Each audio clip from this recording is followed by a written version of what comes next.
नमस्कार,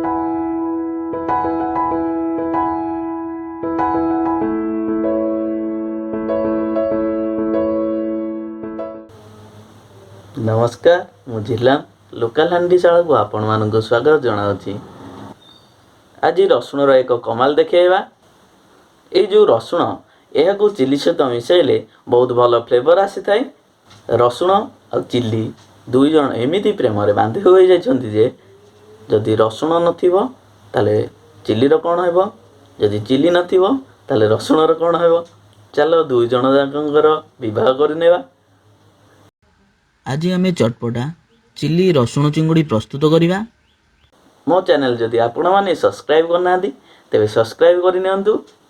तेबे प्रस्तुत करवा आज रेसिपी। यही रेसिपी करने पई फ्रेश गार्लिक नेबा। वर्तमान यही रसुण को क्रश कर नेबा।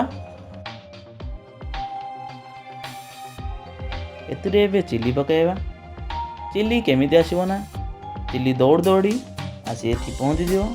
रेड चिली भली आउ एक जिनिस अच्छी रेड सब्सक्राइब बटन, यह को दबाई देले एक भल फ्लेवर आसीबो।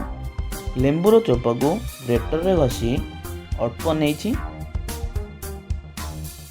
मु एठी 1 चामच लंका मंजी मध्य नहीं। आउ सेतिरे किछि फ्रेश सबुज धनिया पत्र को चॉप करी ऐड। आउ एथिरे कौन नेबा ना ताजा ताजा लेंबूर रस नेबा। रेड चिली जो पकई थिले सेथिरे आगुरु लूण थाए, सेथिपई आमे स्वाद अनुसार लूण को ऐड करिबा। तापरे सेथिरे आमे किछि सोरिष तेल ऐड करिबा। आउ सबु गुडी को भल भाबरे मिक्स करनेबा। आउ यह मिक्स करवा चिंगुड़ी सह।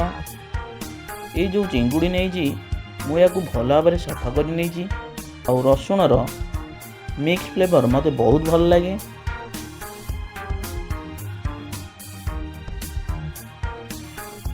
एबे आमे एक नॉनस्टिक पैन बसैबा। सेथिरे सोरिष तेल अल्प पकई गरम करनेबा। एबे चिंगुड़ी को फ्राए करवा बहुत प्यार से।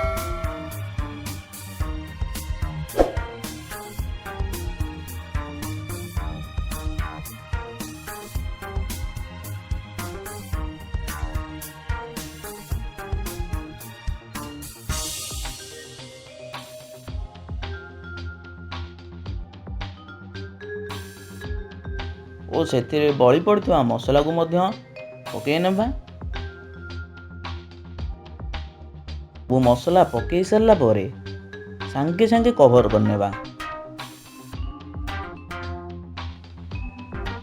एही चिंगुड़ी जेमिति ओवरकुक न हुए परखी नेबा।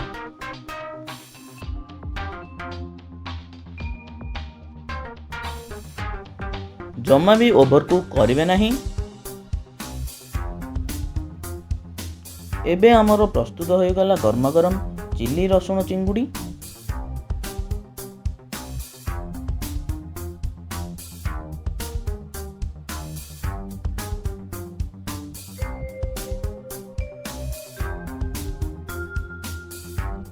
प्लेटिंग करनेबा। आपण माने घरे प्रस्तुत करंतु। आउ कोन रेसिपी करबी कमेंट करी कहंतु। मो रेसिपी जदि आपण मानकु भल लागु थाए तेबे लाइक शेयर करनियंतु। और जदि सब्सक्राइब करना तेबे सब्सक्राइब करनियंतु। पुणी देखा आउ एक नुआ रेसिपी सहित। रहुची नमस्कार।